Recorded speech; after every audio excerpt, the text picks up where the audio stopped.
kekayaan. Maka keadaan dunia itu zahirnya itu kesukaan, zahirnya itu kesenangan itu. Tapi di dalamnya itu adalah kekejian, kejahatan dunia. Ya. Saudara dengan saudara, sepupu sama sepupu, saudara sekandung berebut harta. Karena dunia tadi itu, karena harta tadi itu, mau bunuh-bunuhan. Jangankan dengan saudara, anak dengan orang tua.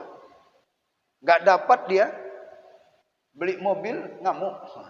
Gak dapat dia beli motor, ngamuk. Bakar rumah. Karena nafsu. Mukul orang tuanya. Kenapa? Karena anak sudah kita tanamkan yaitu kesenangan. Kalau sudah ditanamkan, nyambung lagi nih ceritanya kepada jilid yang ketiga nih. Sirrus Salikin.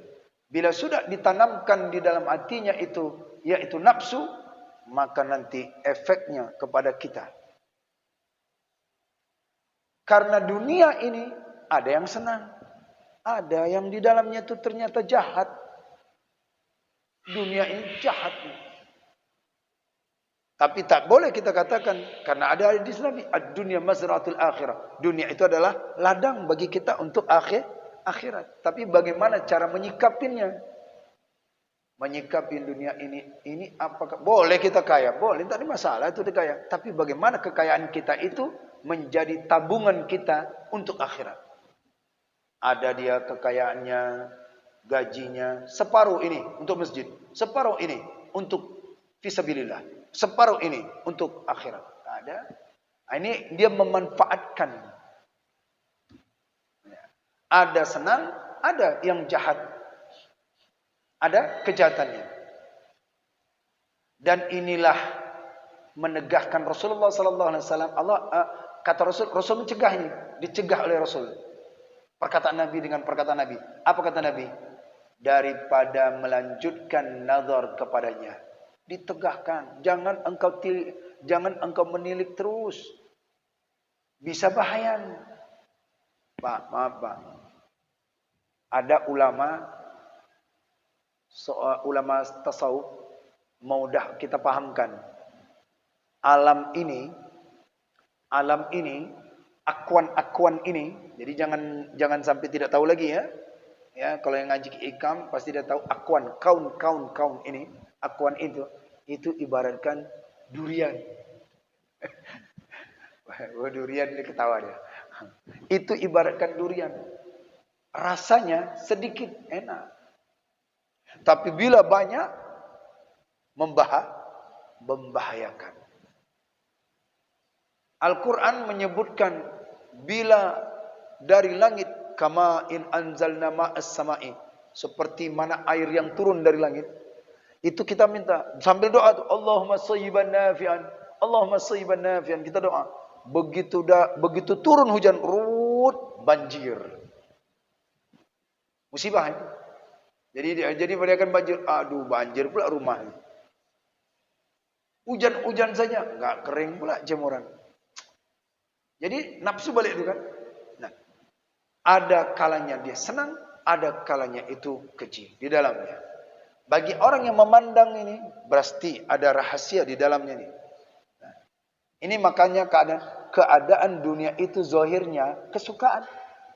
Secara zahirnya itu kesenangan semua. Zahratal hayatid dunya. Secara zahir. Tapi secara batinnya itu keji, kejahatan.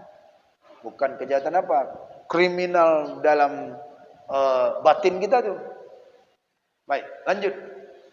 Dan inilah yang ditegak oleh Rasulullah SAW daripada melanjutkan nazar kepadanya. Maka berpaling ia daripadanya, hindarin, palingkan. Wala tamuddanna ainaka, dan dia itu jangan engkau mengarahkan ke sana pandanganmu. Palingkan itu kata Nabi.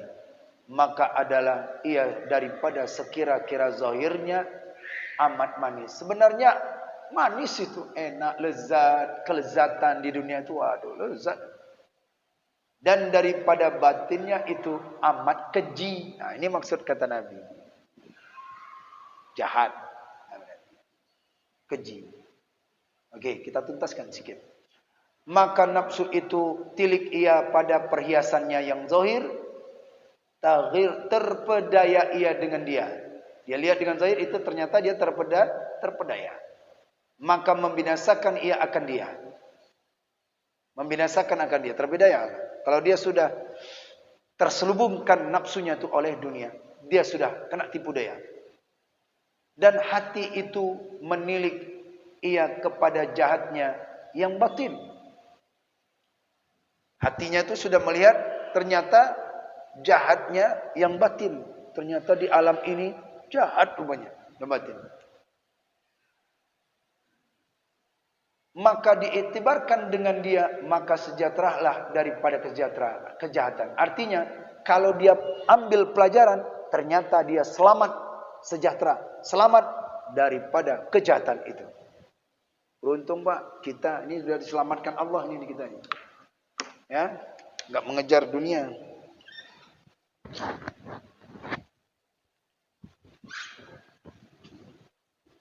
Maka barang siapa memandang dunia awal sifatnya, siapa yang memandang dunia, melihat dunia ini di awal sifatnya, niscaya tiada terpedaya ia daripada akhirnya.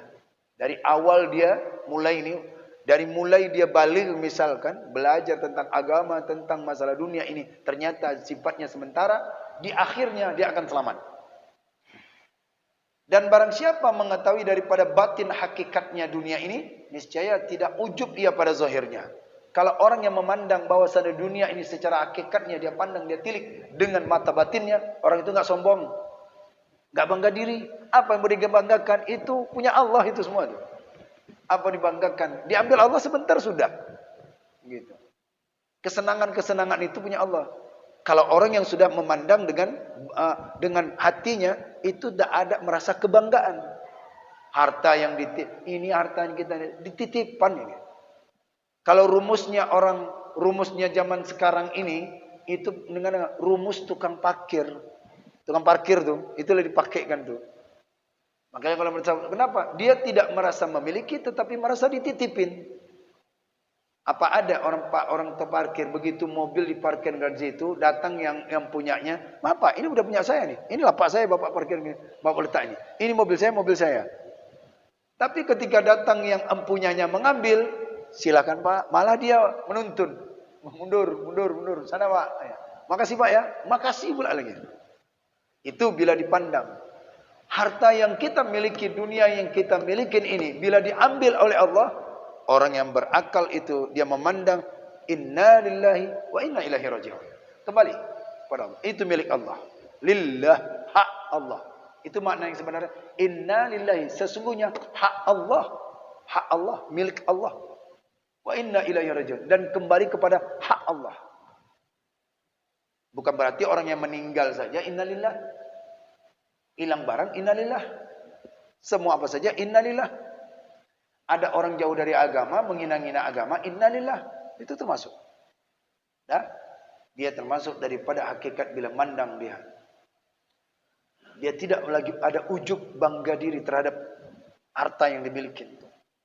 Dan barang siapa telah dibukakan pada kesudahannya, niscaya tiada ingin ia kepadanya kesukaan. Ya, tanya Pak Wan. Yang sudah berumur. Pak Wan yang jelas. Assalamualaikum. Waalaikumsalam.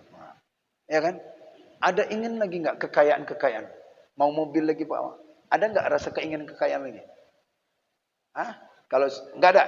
Kalau udah tua umur 60 kepingin ingin lagi, dikhawatirkan nanti.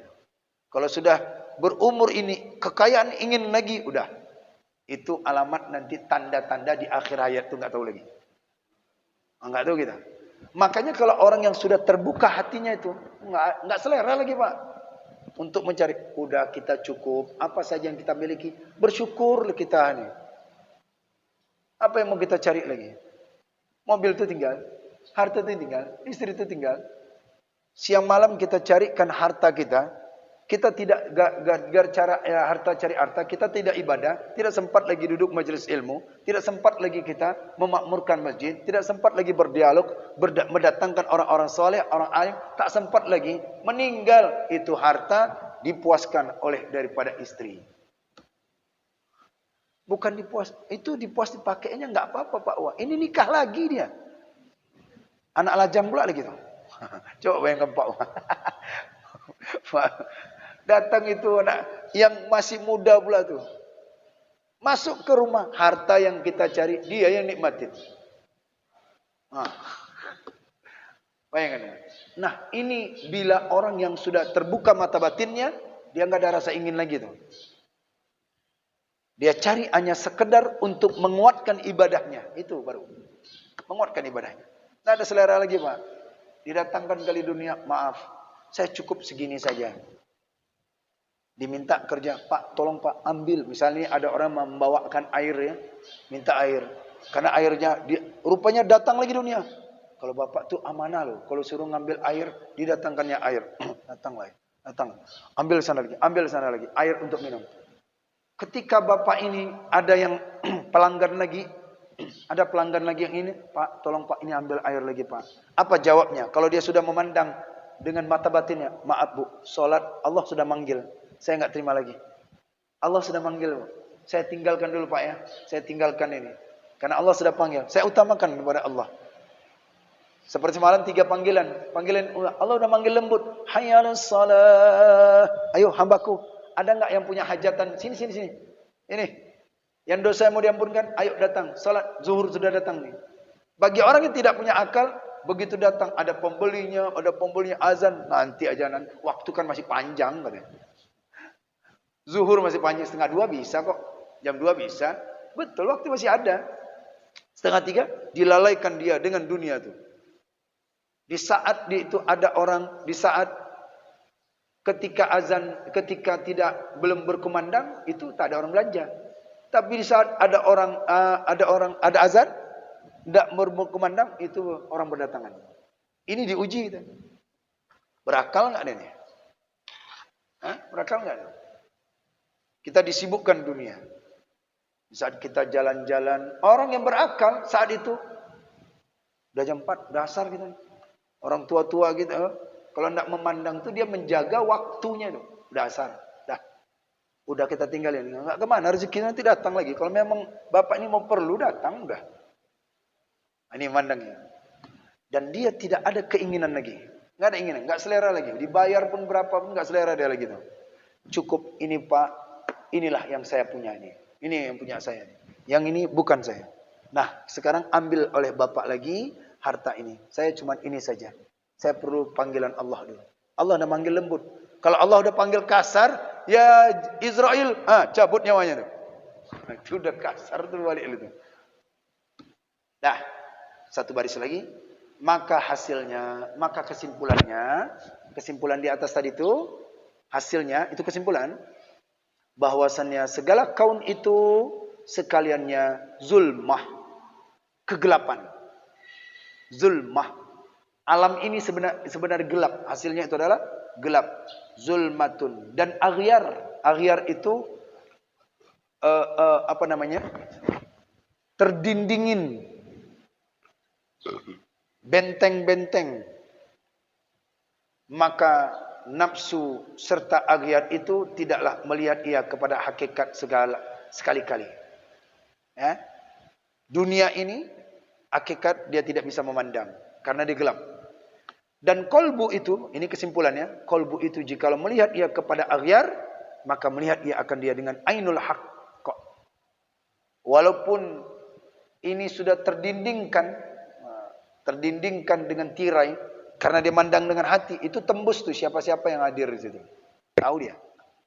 Walaupun terdindingkan dengan dunia, karena dia melihat Allah dengan ainul haqq, itu tembus.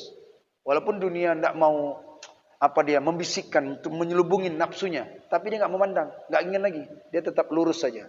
Dengan memandang ainul haqq, maka tidak memandang ia lain sekali-kali. Wallahu a'lam. Paham ya? Oke, baik. Itulah kesimpulannya tentang masalah. Judul tema kita bila kita ambil ini adalah judulnya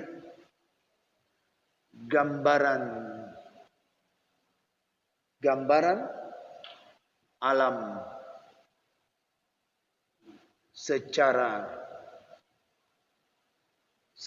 zahir dan batin. Jadi bila ingin tahu gambarannya, situasi kondisi alam ini secara zahir dan secara batin, itu apa yang diungkapkan oleh Syekh Ibn Athaillah Al-Iskandari. Kuatnya tilik kembali di Al-Quran surah Taha ayat 131. 131 tentang wala tamuddanna 'ainaka ila ma matta'na bihi azwajan minhum zahratal hayatid dunya.